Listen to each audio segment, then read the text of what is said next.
Hi, is Jesse there? Yes. Hi, I have a sleepy Matthew Bellamy in the conference room with you. I'm sorry. I feel bad for waking him up. I woke him up. You're free. Matthew, are you on? Hello. You're on with Jesse.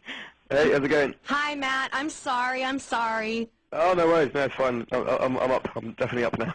You know, I actually had a phone call last week where we just announced our Edge Fest, and Jared Leto had to call from Finland, and he was also asleep, and they woke him up to do the interview, and it drove the ladies crazy. So go ahead and talk in your sleepy voice, because I'm sure your female fans will lose their mind. Okay. How are you? Where are you? That's a good question. Let me think about that. The plight of bands. I I'm don't know where the hell I'm at. I'm in Nashville, but I was just. But yesterday I was in the land between the lakes. That's a place that we were in some place that was.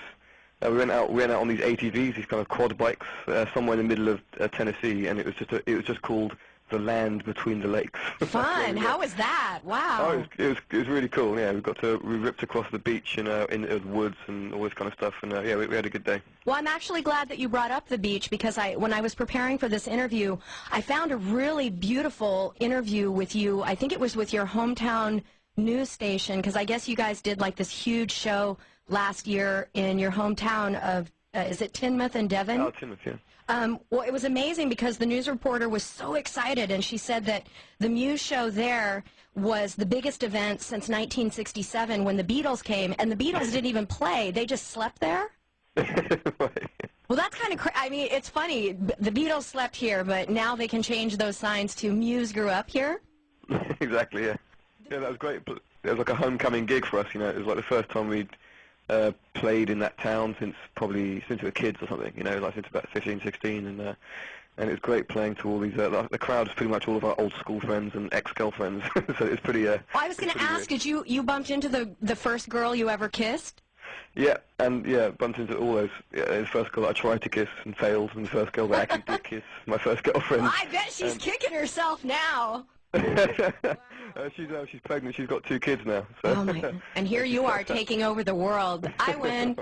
What now? The field that you played on was actually the field that you used to play football on, and you met Dom there. That's right. Yeah, yeah. It was. It was a place where sort of kids used to go and play football and like hang around and stuff. And I used to hang around with the sort of more sporty type kids when I was younger. But Dom was like, he was like hanging around with all these kids that looked like Kurt Cobain with long hair, and we always used to sort of laugh at them. but at one point, I broke the ice and went over and had a chat to Dom, and he asked me to be in his band, and so I started to learn the guitar, and I joined his band.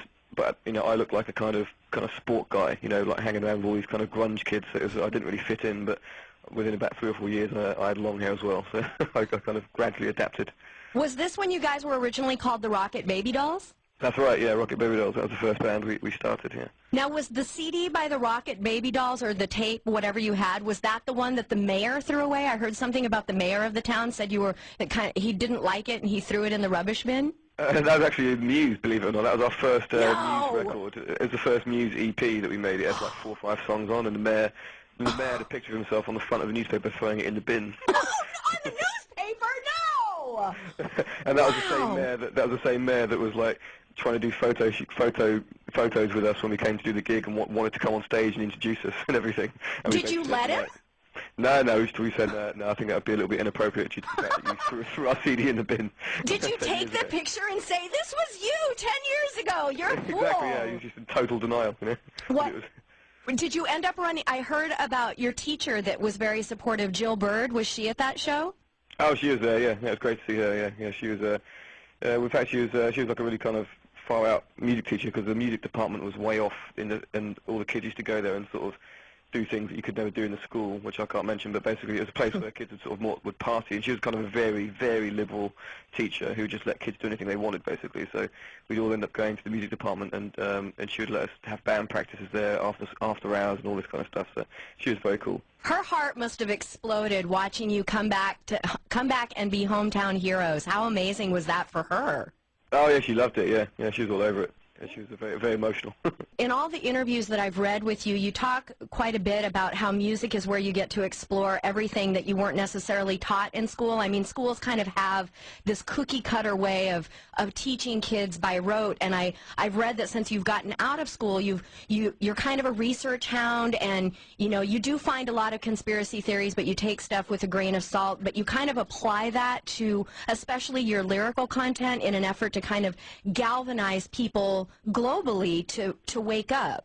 Definitely, yeah. I think, there's certain things that you don't really learn in school. I suppose, how strong the media is and how influential it can be over people's opinions, and how the advertising industry can lead people towards certain ways of thinking and ways of life, which maybe not always what we'd naturally choose. And so I think I suppose, did a lot of research into, how there's a guy called Edward Bernays, the nephew of Sigmund Freud, who basically discovered all this stuff about how to manipulate people using the mass media and stuff, and it's been used for the last sort of few decades. And so I think it's good for people to learn about that stuff, because you don't really get taught that stuff in school. So I sort of learned about it myself, really, and sort of to an extent you can start to see through a lot of the kind of spin that is going on out there, especially from all the political parties and the advertising industry and stuff. And I think it's good for people to kind of make their own mind up, really, and get their own opinion, and not just do what they're told from the television.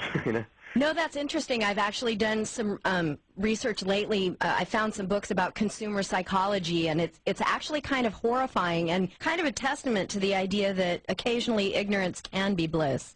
It can be kind of scary, but I think that I'm optimistic. I think that humans are generally good people. I think I think people are fundamentally good, and I think that the kind of advertising industry of the last 30-40 years, and also the sort of capitalist kind of free market system, which is served very well to sort of get the society to where it is. But I think it's also damaged people's perceptions of each other a little bit, and led to certain things that get done in our name, like wars and things, which people probably fundamentally wouldn't agree to.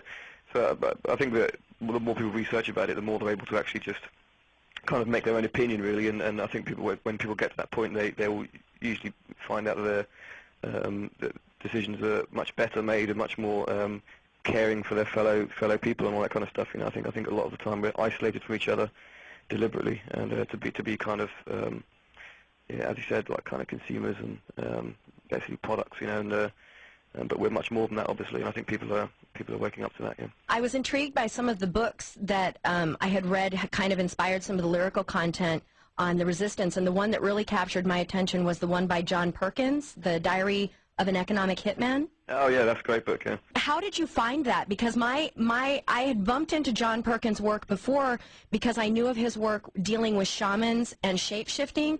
So when I heard about Diary of an Economic Hitman, it was really a struggle to try and